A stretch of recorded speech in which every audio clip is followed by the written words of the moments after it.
cesarean section, C-section, C-sec, CS, Caesar, cesarean, abdominal delivery, ये सारे एक ही चीज के नाम हैं।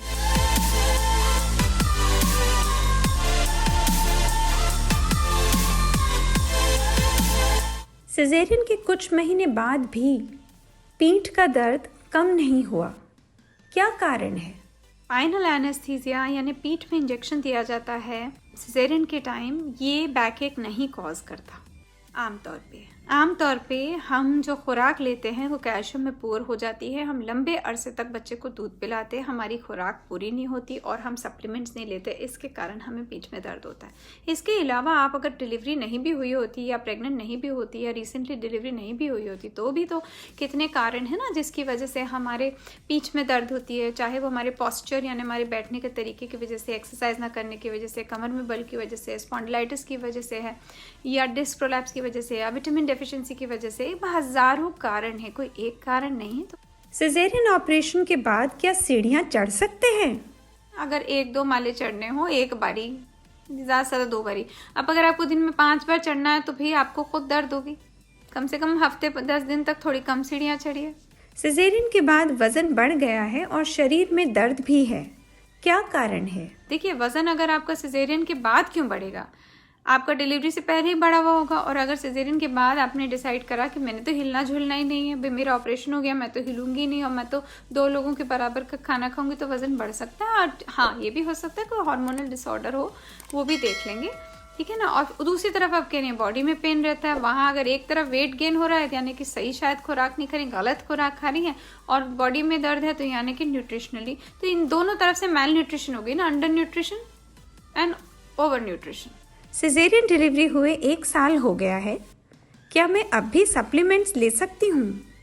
जो महत्व था वो तब था जब आपने डिलीवरी कराई, और डिलीवरी के खासकर 3 महीने बाद तक, और उससे भी ज़्यादा जब तक आप दूध पिला रही हैं, जो आमतौर पे 9 महीने तक होता है। जब भी आप दूध पिला रही हैं, दूध पिलाने के 3 महीने बाद तक आप कैल्शियम लेती रहिए जो आपने लास्ट पिलाया था, और जो आयरन है वो वहीं तक ही आवश्यकता है जब तक आप बच्चे को फीड कर रही थी। तो अब आप जानती होंगी कि आप अभी भी बच्चे को दूध पिला रही हैं कि नहीं। क्या सिजेरियन डिलीवरी के बाद नॉर्मल डिलीवरी हो सकती है? बिल्कुल हो सकती है। 60% चांस है कि जिन लोगों का पिछली बार सिजेरियन हुआ था और उनके साथ एब्सोल्यूट इंडिकेशन की प्रॉब्लम नहीं है, तो अगली बार उनका नॉर्मल डिलीवरी हो सकता है। पहले सिजेरियन हुआ है, क्या दूसरी बार भी सिजेरियन करने में बेहतरी है? कि पहले सिजेरियन हो चुका है तो सेकंड बेबी के समय क्या बेहतर होगा कि मैं फिर से सिजेरियन करवाऊं या डॉक्टर को ही बदल दूं? अब आप बताएं, आपको आपके डॉक्टर पे विश्वास नहीं है तो मैं क्या कह सकती हूँ, पर मैं तो बिल्कुल आपको सजेस्ट करूँगी कि आप एक बारी मुझसे पर्सनली संपर्क ज़रूर कर लें, क्योंकि ये बहुत ज़रूरी है कि हम जो कर रहे हैं उसका रंज ना रहे और उसके बारे में हमें बिल्कुल सही इन्फॉर्मेशन हो।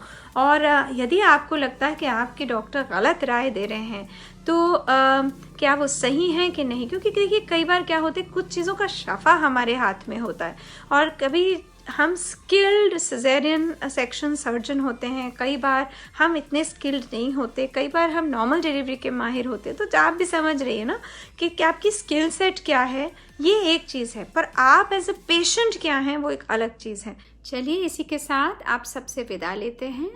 शुक्रिया, शब्बा खैर, नमस्कार, बाय बाय।